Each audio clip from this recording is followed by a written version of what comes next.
good evening or good night or good morning, whatever it is when you decide to check out this video. Y'all, I'm here to tell y'all, I was laying in the bed doing work and felt the need to just record this. I had no intentions, and do know yesterday when I did that, that was not on my list of things to do. I told my homegirl Delia, y'all gonna meet her because I'm gonna have her to do a collab with me on here, right? And you're gonna love her. But I told her, I said, you know what? I made a list of things to do yesterday, but that video was not on my list of things to do. I was supposed to be doing a reel for real estate and wound up doing that. So that's how I know when things are divine and when I'm tapped in to what spirit is telling me to do. Because I just go with the flow, and I did it with no hesitation. But hey, I just started talking. This is Nadia.Rucker, your manifestation goddess and your real estate homegirl. I looked back at the video yesterday, y'all, and realized that I started saying some things and just my mind went somewhere and I didn't finish. I was stating to you guys that I wanted to give you a little bit of background about me. And I was beginning to say that I graduated from the University of Georgia. And I also was intending to say that I am a licensed social worker.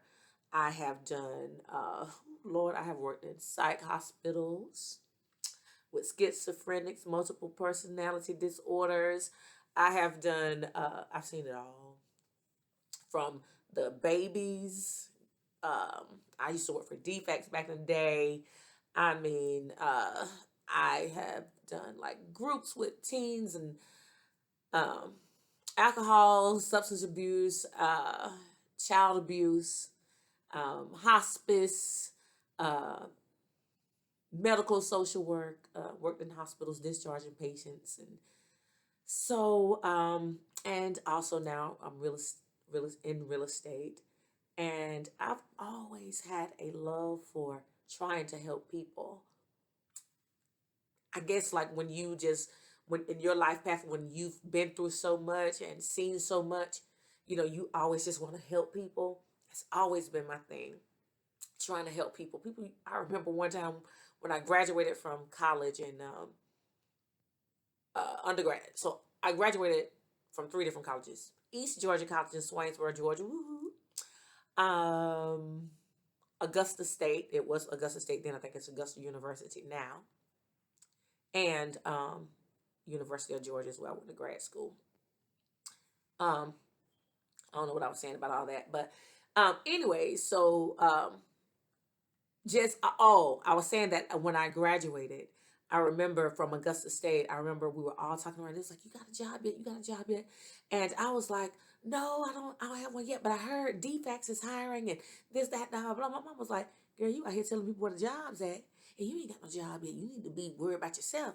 And I was like, well, mama, what's meant for them is meant for them. What's meant for me is what's meant for me. I can't worry about that. I'm just the type of person, if I know something that's going to help you, I'm going to give it to you. I'm going to share it with you.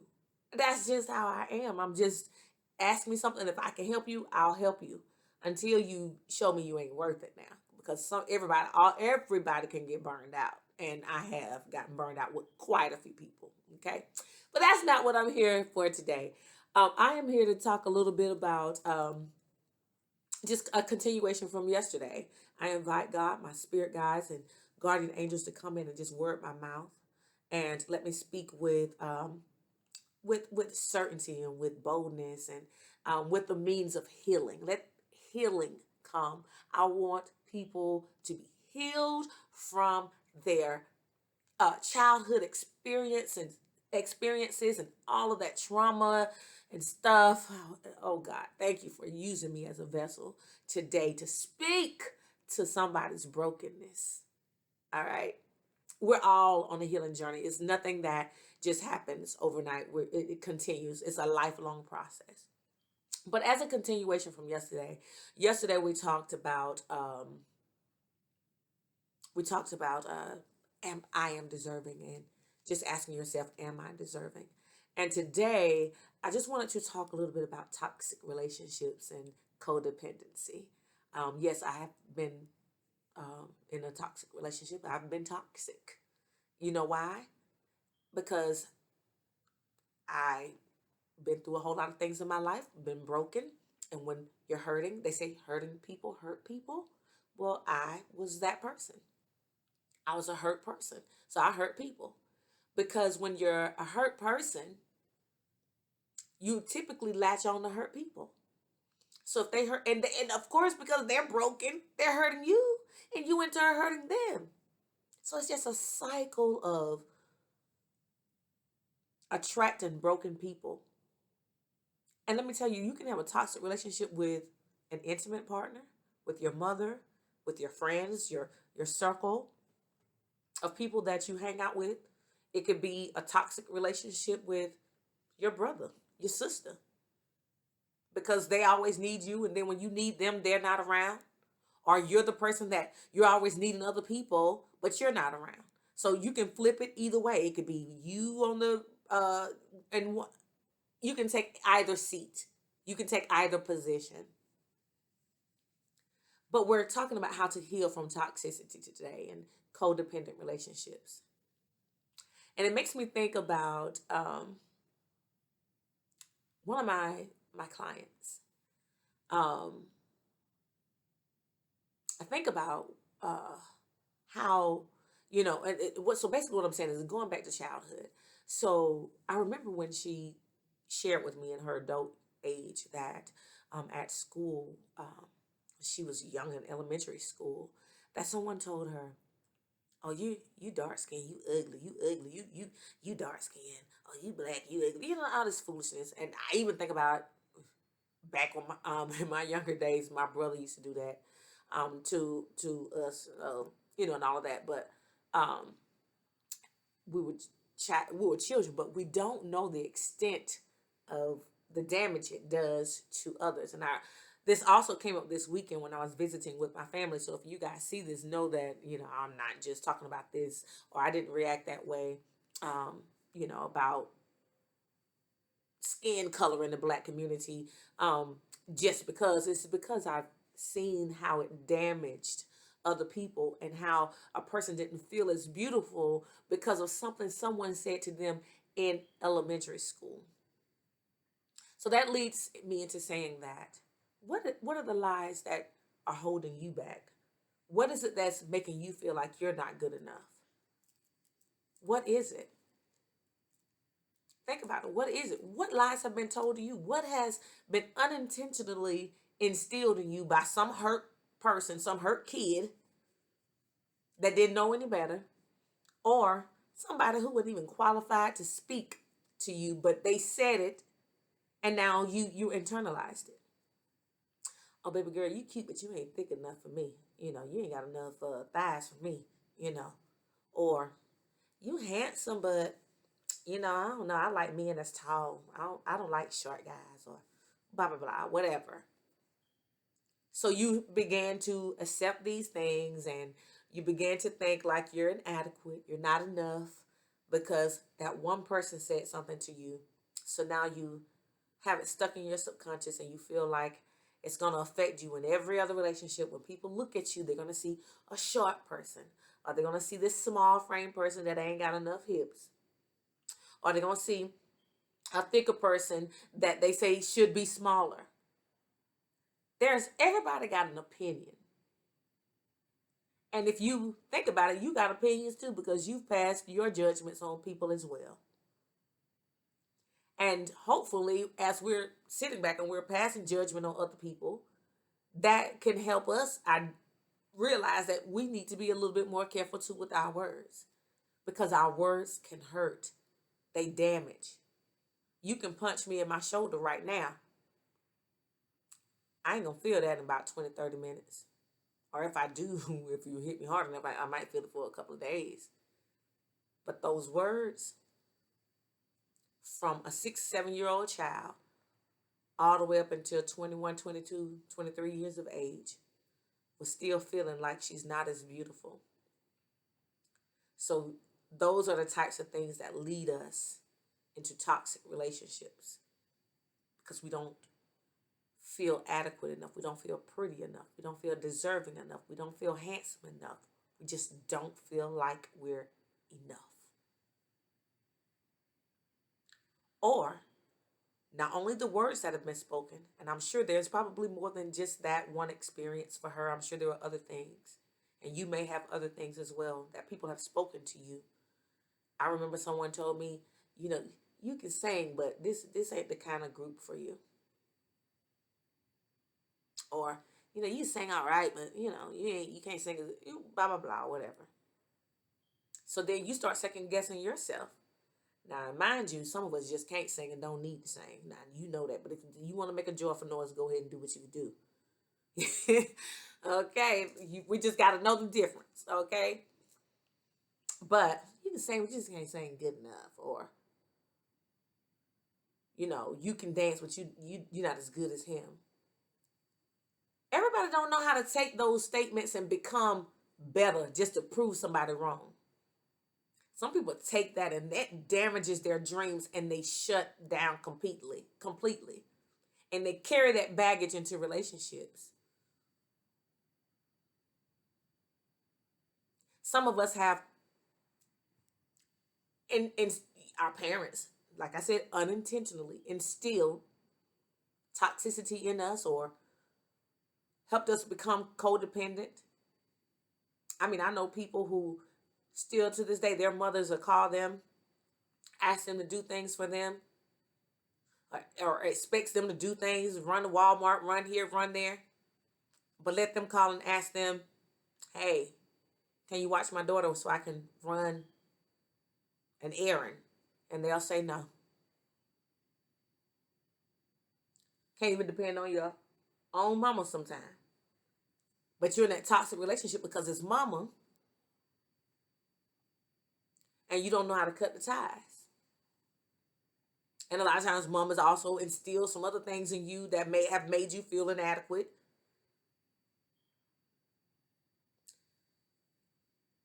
Oftentimes our parents come from a lot of different hurt and pains too. So I'm not here to just like bash your parents. I'm not here to just bash your mates, because they're broken and they came from brokenness too.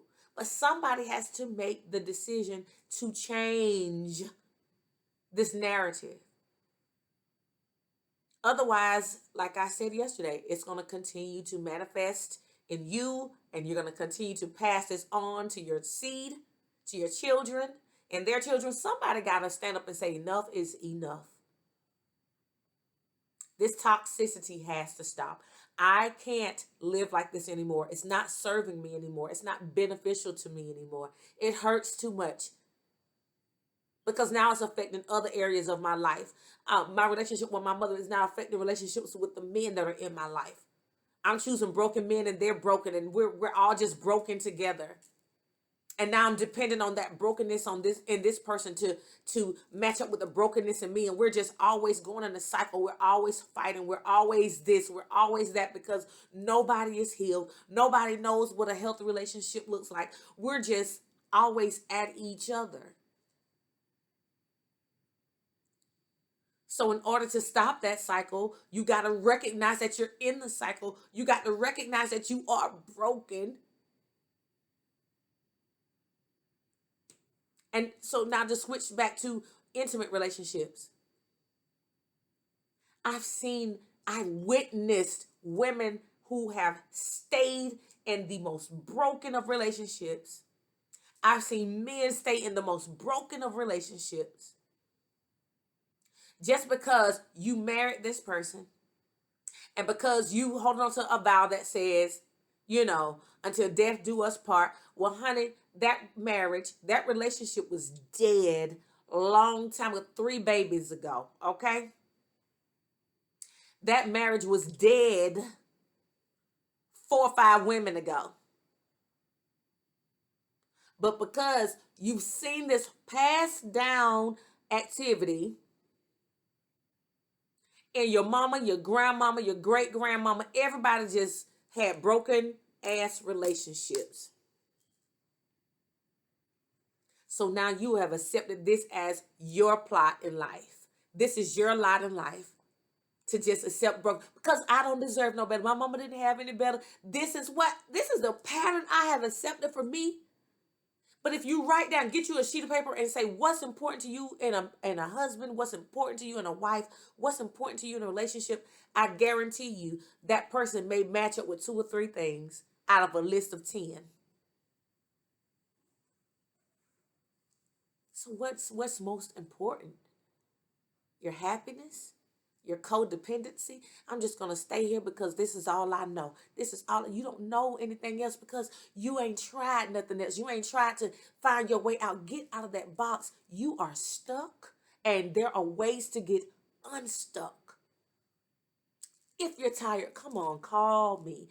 Call somebody. There are counselors. There are therapists out here, and I don't care. I do not subscribe to no foolishness of staying in broken, hurtful, painful relationships. If your mama didn't let that be her story.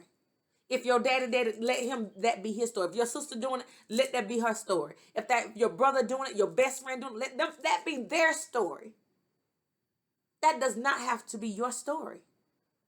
Change the narrative. Because you know what? You instilling that foolishness into your daughter. How you going to tell your daughter she can be anything she want to be in life? She can have anything she want. And you want to encourage her to find her husband, a good husband. Well, when she look at you, she looking at you and all this mess you got going on. Somebody got to change somewhere. Then other sides of the toxic thing. I mean, if it's not equal give and take, you're always giving.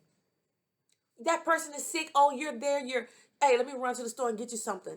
Oh, you had surgery. Let me help you around the house. Let me go get you some soup. Let me go do this. Let me go do that. But as soon as you sick, you on your own. They'll go do this, that, go stop by mama house, stop by grandma house, stop by the store, pick up a beer, pick up a pack of cigarettes, do all of that. While you home in the bed sick and come back to you 9 or 10 o'clock at night, you done been in the bed sick all day. And here they come in there at 9 o'clock with some Pepto-Bismol, some Alka-Seltzer, and you've been sick all day. That is not equal give and take. If a person is constantly feeding you breadcrumbs and you're constantly giving them and they're giving this, that is not equal give and take. And if you're up here and they're down here, either they're going to pull you down or you're going to pull them up. And I've decided that if you're down here, you either got to come up here with me, where there's some maturity, some growth, some go-getterism. I know that ain't a word, it's my word now. Go-getterism in your mindset. If all you want to do is this right here, and you can't see your way out of this rat race, this hamster wheel you're stuck in, you just running and ain't going nowhere. I can't deal with you. I can't deal with you.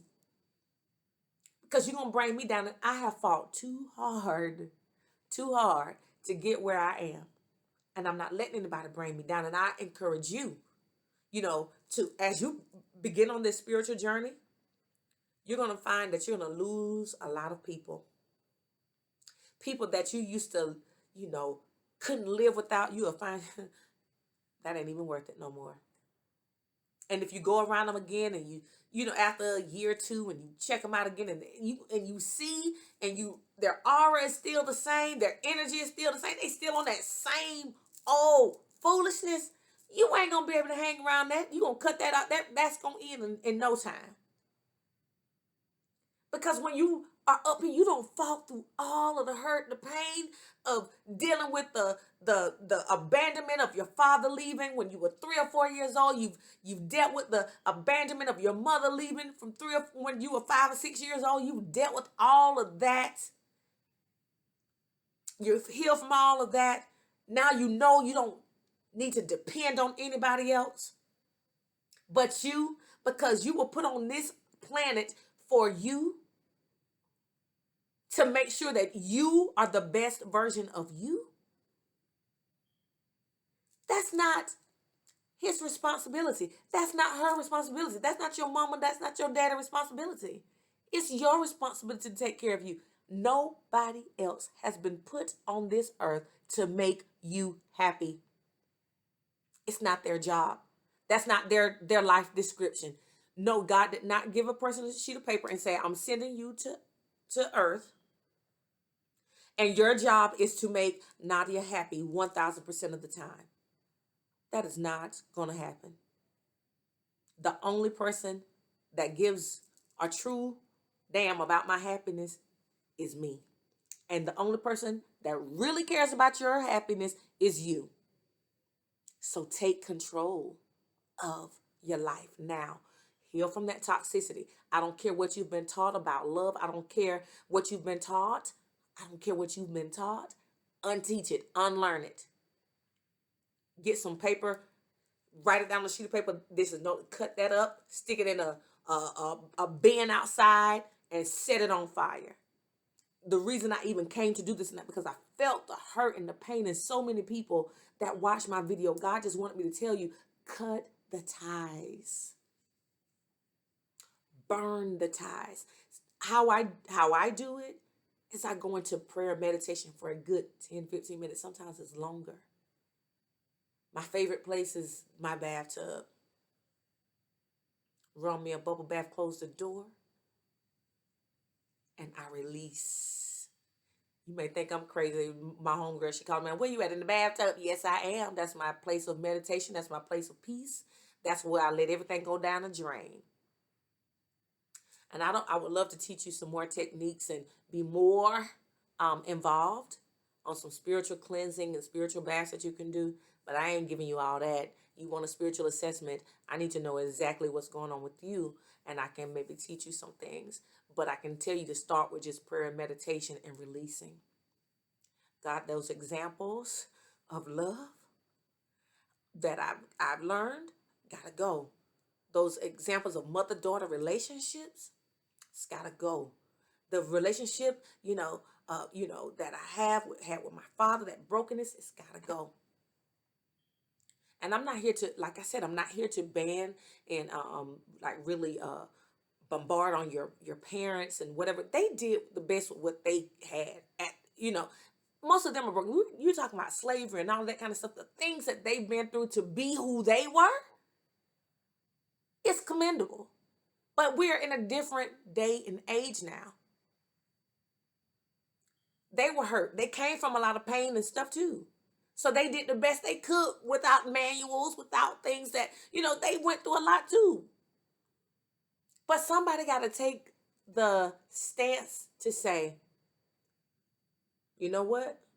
I did some jacked up stuff. But let me tell y'all something. And I know I'm going too long. But during my spiritual journey, I reached out to each one of my children. And I apologized to them for all of the pain that I may have instilled in them through all the broken relationships that they witnessed because I was broken, because I was a young mother with no handbook, not just trying to make sure they was taken care of, trying to stay with this dude for money, blah, blah, blah, to make sure I'm not struggling by myself. They saw a whole lot of abuse. I've been in quite a few abusive relationships that it changed me into, before you hit me, I hit you. Those are things that I had to learn from. I ain't ashamed to say it because I'm free. You can talk about it all you want to. You can write it on the billboard if you want to. I'm free from it, boo, and I am not in bondage. But I guarantee you ain't nobody even got that kind of power over me no more. They don't have that kind of, you don't have that kind of, you can't even get me to, I look at you sideways. You trying to be petty. You trying to get me to argue with you? Yeah, get on. Because obviously I'm up here and you still trying to bring me down here to this petty stuff. And once I recognize that, I ain't coming down there. You can't come up here. Okay, so all that immature childish stuff. Heal, y'all. Heal, y'all. I don't care if your mama told you you act just like your daddy, you look just like your daddy, get on my nerves. Or, she said, or he said, you act just like your mama. Your mama wasn't nothing, blah, blah, blah, or da, da, da. I don't want you to be like your mom. Whatever. that was said to you. You ain't cute enough. You ain't this, you ain't that. You owe it to yourself. You owe it to yourself to heal. Because the other side of you, that new you, bro, I can't wait to see some of y'all, man. When I look at myself sometimes now, I don't even recognize who the hell I am. I'm just glad to be free. And I'm so glad when people try to pull me down, you will not, I will not go with you. You go on your own. As a matter of fact, what I will do is cut you off. And I don't have to speak to you ever again in my life. Because I matter to me. Your money ain't enough to keep me. Them breadcrumbs ain't enough to keep me. My trust is in spirit. Always provides. I ain't afraid to leave nobody. I ain't afraid to walk away from nothing now. I done had people walk out on me and I had to learn how to cope, blah, blah, blah, blah, blah. Okay. Now I got it.